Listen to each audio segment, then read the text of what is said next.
Je vous propose à présent de partir dans une région rurale qui est un exemple de reconversion réussie. La Haute-Marne a longtemps été le pays de la coutellerie, mais aujourd'hui on l'appelle aussi la vallée de la prothèse. Elle est à l'origine de 30% de la production mondiale. Reportage entre Nogent et Chaumont d'Isabelle Marc et Julien Clouzot.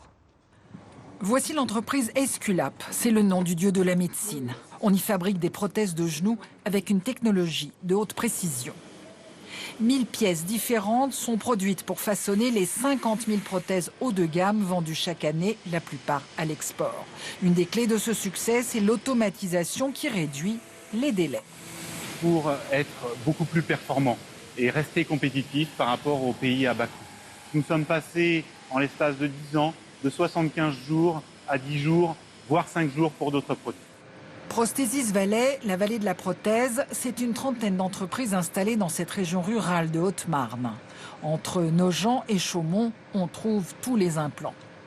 De l'œil au pied, un tiers des prothèses posées dans le monde viennent d'ici. Cette mutation des activités traditionnelles, forge et coutellerie, a été initiée à Chaumont par un couple de visionnaires. Les Landangers ont conçu leurs premiers instruments chirurgicaux dans une cave en terre battue. Nous voici dans le bureau de ma grand-mère, qui est ici, avec donc mon grand-père. Il y a maintenant presque 70 ans, ils ont pris un risque.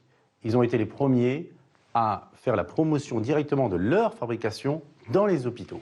C'est Benoît qui gère aujourd'hui l'entreprise familiale d'instruments chirurgicaux, du matériel ultra spécialisé. Vous avez ici plus de 15 000 références de la chirurgie viscérale, chirurgie cardiaque, chirurgie orthopédique. On se spécialise dans des chirurgies pour le faire de façon la plus pointue possible. Et c'est ce qui plaît à travers le monde. C'est pour ça qu'on a des partenariats au Japon, à New York, en Australie. Un environnement qui attire l'innovation. Cette start-up fabrique une poudre magique qui permet de réparer les traumatismes osseux. En fait, ce produit-là permet d'éviter le rejet. Un matériau compatible pour réaliser une greffe osseuse, des implants de toutes sortes et bientôt même reconstruire un os.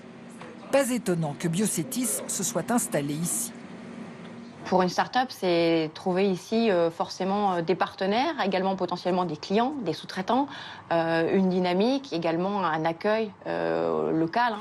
Au sein du réseau Nogentech, qui réunit PME et filiales de grands groupes, ces entreprises sont en pleine croissance. Elles emploient 2000 personnes qu'elles ont formées, mais dans cette région, le chômage est plus bas que la moyenne et elle manque de main-d'œuvre, au point qu'un BTS va être bientôt créé localement pour tous ces métiers d'avenir.